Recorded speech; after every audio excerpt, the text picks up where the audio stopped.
ঢাকায় বিভিন্ন জাতীয় গণমাধ্যমে কর্মরত সাংবাদিকদের সংগঠন ঝিনাইদহ সাংবাদিক ফোরাম এর সাথে স্থানীয় গণমাধ্যম কর্মীদের মতবিনিময় সভা।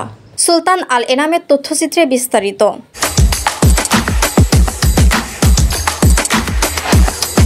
জুলাই সনদ জাতীয় ঐকমত্য কমিশনের সিদ্ধান্ত অনুযায়ী বাস্তবায়িত হবে। এখানে আইনগত কোনো বাধা নেই বলে জানিয়েছেন অ্যাটর্নি জেনারেল মোহাম্মদ আসাদুজ্জামান।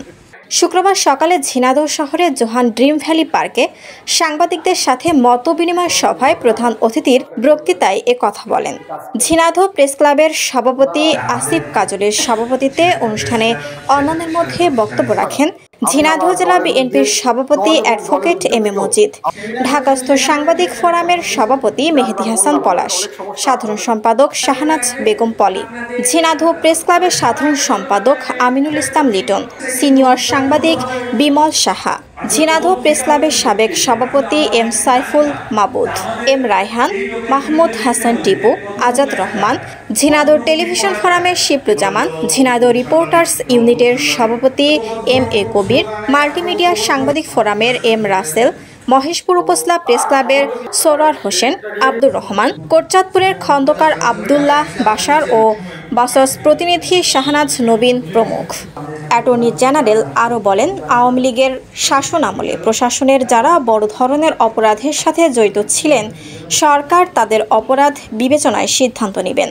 বর্তমান প্রশাসন দিয়ে নিরপেক্ষ নির্বাচন সম্ভব কিনা সাংবাদিকদের এমন প্রশ্নের জবাবে অ্যাটর্নি জেনারেল বলেন, নির্বাচন কমিশন এ বিষয়ে সজাগ আছে। তারাই নির্বাচন সামনে রেখে নিরপেক্ষ প্রশাসন গড়ে তুলবেন বলে তিনি বিশ্বাস করেন। তিনি বলেন, বাংলাদেশের মানুষ যখনই কোনো ফ্যাসিস্ট দ্বারা নিজেকে নিরাপত্তাহীন মনে করেন, তখনই তারা রাষ্ট্রের কাঠামো বদলে দেয়। তারা প্রতিবাদ করেন, দেশের জন্য জীবন বিলিয়ে দেন। অনুষ্ঠান শেষে বিকেলে ঝিনাইদহের পেশাজীবী, ব্যবসায়ী ও শিক্ষাবিদদের নিয়ে উন্নয়ন ভাবনা প্রেক্ষিতে ঝিনাইদহ শীর্ষক এক সেমিনারের আয়োজন করা হয়। আমার বলতে দ্বিধা নেই যে আমরা প্রেস ক্লাবের সভাপতি সেক্রেটারি ঢোকার আগেই উনি এই অনুষ্ঠানে ঢুকেছেন।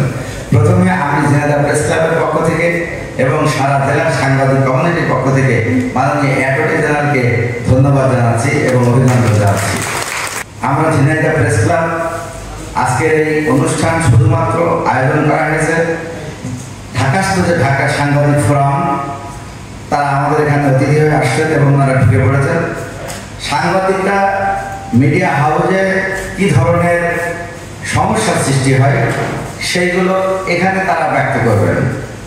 তো আমরা জানি যে আমাদের মফস্বলের সাংবাদিকতা দিয়েই জাতীয় সাংবাদিকতা সমৃদ্ধ হয়, পত্রিকা টেলিভিশন সমৃদ্ধ হয়।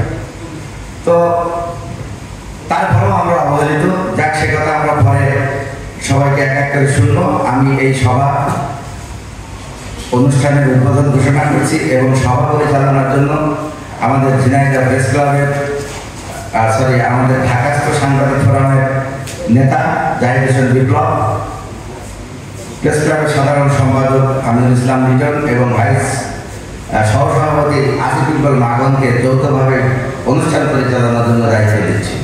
বাট এই ধরনের আয়োজন প্রথম ঝিনাইদহ সাংবাদিক ফোরাম নিয়েছে। এর আগে কেউ এই উদ্যোগটা নেয় নাই তার জেলার সাংবাদিকদের সাথে কথা বলার, এবং এটা আমরা যখন প্রেস ক্লাবে আয়োজন করেছি তারা সবাই খুশি হয়েছে এবং অন্যরাও এটা অনুসরণ করতে চায়। তো এটাকে যদি আমরা বাস্তবায়ন করতে চাই, তাহলে এই যে আমরা বললাম আমাদের অনেক সমস্যা, আমাদের মাসুম বিল্লাহ বলেছেন যে আসলে আমরা অনেক সমস্যার সমাধান করতে পারবো না, কিন্তু কিছু কিছু সমস্যার সমাধান কিন্তু আমরা করতে পারি। তো সে কারণে এখন অনেক পরিবর্তন হয়েছে, পরিবর্তনের মধ্যে দিয়ে বিভিন্ন হাউসে চেঞ্জ হচ্ছে। আপনাদের যদি এ ধরনের কোনো, এখন তো বিস্তারিত বলার সুযোগ নেই, আপনাদের যদি এ ধরনের কোনো আগ্রহ থাকে আপনারা যোগাযোগ করবেন, আমরা আমাদের সাধ্যমতো চেষ্টা করব। ঝিনাইদহ প্রেস ক্লাবের সাবেক সভাপতির দায়িত্ব পালন করেছে সেই সমস্ত পরম শ্রদ্ধেয় ব্যক্তিগুলো যারা ইন্তেকাল করেছে, তার ভিতর উল্লেখযোগ্য এম এ কবির ভাই, অত্যন্ত দক্ষ একজন সাংবাদিক ছিলেন। কমল কৃষ্ণ সাহা, অত্যন্ত দক্ষ একজন সাংবাদিক ছিলেন। নুরুজ্জামান মন্টু ভাই, কালীকঙ্কার মন্টু ভাই, তৈয়ব আলী জর্দার, আলী আনসারি মন্টু ভাই, যারা আমাদের মাঝ থেকে চলে গেছে, তাদের আত্মার প্রতি শ্রদ্ধা নিবেদন করে এবং তাদের রুহের মাগফিরাত কামনা করে আমি আমার সংক্ষিপ্ত আলোচনা শুরু করছি। কথা বলা শোনার মধ্য দিয়ে একটা চিঠি পেলাম যে ভাই আমাদের কথা বলার সুযোগ নেই, আমাদের জন্য কিছু বলেন। আসলে আপনাদের কথা আপনারাই বলে ফেলেছেন। বিশেষ করে প্রথমে আজাদ, ছোট ভাই আজাদ একটি বক্তৃতা করেছে, সম্ভবত প্রথম আলোর সাংবাদিক। আমার বাসায় হঠাৎ একদিন আজাদ এসে বলল, ভাই আমি খুব বড় বিপদে আছি। বিপদটা কি? সাবেক কৃষিমন্ত্রীর বিরুদ্ধে একটা নিউজ করার জন্য মাত্র 12টা মামলা দিয়েছে। আমি তোমার বললাম, তোমার 12টা মামলা দিয়েছে, আমি মাত্র 53 মামলার আসামি। এই এক সপ্তাহের মধ্যে 60-70টা ধরবে। ভয় পেও না, পাশে আছি। জানি না কতটুকু পাশে থেকে সহযোগিতা করতে পেরেছি। তো আইনগত সহযোগিতা দেওয়ার জন্য তার পাশে থেকে সেই দুঃসময় দুর্দিনে পাশে থেকে চেষ্টা করেছি। যখনই বিগত ফ্যাসিস্ট বিরোধী আন্দোলনে বিভিন্ন সাংবাদিকরা বৈষম্যের শিকার হয়েছে, নির্যাতনের শিকার হয়েছে, অনেক সাংবাদিক নির্যাতনের শিকার হয়ে এই ঝিনাইদহ থেকে ঢাকায় চলে গেছে। সত্য কথা বলতে হয়, আমি ঢাকায় যাওয়ার পরেও তাদের সাথে যোগাযোগ রাখার চেষ্টা করেছি, তাদের পাশে থেকে সহযোগিতা করার চেষ্টা করেছি। যারা রক্ত দিয়ে, জীবন দিয়ে, শহীদে নতুন গণতন্ত্রের স্বপ্ন দেখেছে তাদেরকে স্মরণ করছি। বিগত জুলাই আগস্ট আন্দোলনে সম্ভবত 5 জন সাংবাদিক এই তার দায়িত্বরত কাজ করতে যে জীবন দিয়েছে, তাদের আত্মার মাগফিরাত কামনা করছি। প্রায় শতাধিক সাংবাদিক এখনো পুঙ্গত্ব জীবনযাপন করছে, অমানবিক জীবনযাপন করছে, তাদের সুস্থতা কামনা করছি। আমরা কিন্তু এই ঝিনাইদহের এই স্বপ্ন, এই কথাগুলো আমরা আপনাদের কাছে আমার বলার কথা ছিল, কিন্তু আপনারাই বলে ফেলেছেন। সেটা হচ্ছে আপনাদের ভিতরে অনৈক্য, অনেকগুলো প্রেস ক্লাব, যেটা আপনাদেরকে প্রশ্নবিদ্ধ হতে হয়। আমরা আগে গ্রাম্য ভাষায় শুনেছি, ঘোড়ার পিছনে পুলিশের সামনে কোনো মানুষ যায় না। আপনার কথায় আপনি বলেছেন যে এখন ঠিক তদ্রূপভাবে সাংবাদিকের সামনে সাধারণ যেতে ভয় পায়। এইটা আমরা প্রত্যাশা করি না, এইটা আপনাদের মুখে শুনতে চাই না। আমি দায়িত্ব নিয়ে বলছি যে ঝিনাইদহ যারা পেশাগতভাবে, সঠিকভাবে, সুন্দরভাবে যারা সংবাদ পরিবেশন করেন এবং সাংবাদিকতা করেন এবং নিষ্ঠার সাথে দায়িত্ব পালন করেন, আপনাদের সার্বাঙ্গে আমি একজন ক্ষুদ্র একজন রাজনৈতিক কর্মী হিসেবে আপনাদের সার্বাঙ্গে সব সময় সকল বিপদ আপদ সমস্যায় আমি আমার দলের ঊর্ধ্বে, দল এবং দলের ঊর্ধ্বে থেকেও আপনাদের পাশে থেকে সহযোগিতা করতে চাই। কিন্তু আপনাদের কাছে একটা প্রত্যাশা করতে চাই, আপনারা ঐক্যবদ্ধ হবে। ঝিনাইদহের মানুষের কথা বলেন, ঝিনাইদহের জনতার কথা বলেন, ঝিনাইদহের উন্নয়নের কথা বলেন, ঝিনাইদহের সমস্যার কথা বলেন, এইটা আমরা প্রত্যাশা করি। আমি সাংবাদিকতা কি, আপনাদের মিডিয়া কি করে দিতে পারে, আমি ছোট্ট একটা উদাহরণ দেব। বিগত করোনার সময় অত্যন্ত ভয়ঙ্কর অবস্থা, মানুষ ঘর থেকে বেরোতে পারছে না। হঠাৎ করে তারাবির পরে আমাদের দলের ভারপ্রাপ্ত চেয়ারম্যান সাহেব, আমার প্রিয় নেতা, আমাকে একটি রিং করলেন। আমাকে বলল, মজিদ তুমি কি একটা নিউজ জানো? আল্লাহ ভাই কি হয়েছে? মহেশপুর সীমান্ত এলাকায় ডালভরা গ্রামে একটা 2 জন মানুষ ইন্তেকাল করে সুইসাইড করেছে অভাবের তাড়নায়। তুমি কি এই সংবাদটা পেয়েছো? আল্লাহ না ভাই সরি, আমি সংবাদটা পাইনি। বলে আমি ফেসবুক বা মিডিয়ার মাধ্যমে সংবাদটা পাইছি, সেখানে যাও, সংবাদ দাও, ওই পরিবারের পাশে দাও। মিডিয়া এখান থেকে লন্ডনে বসে সংবাদটা পাচ্ছে। আমরা আজকে কত ফাস্ট, কত দ্রুত সংবাদটা পাচ্ছি। ঝিনাইদহ প্রেস ক্লাবের উন্নয়নের জন্য বাংলাদেশের অ্যাটর্নি জেনারেল কি ভূমিকা রাখতে পারে, মূলত এটা হলো আলোচনা। আমার জানা নাই অ্যাটর্নি জেনারেল কি ভূমিকা রাখতে পারে।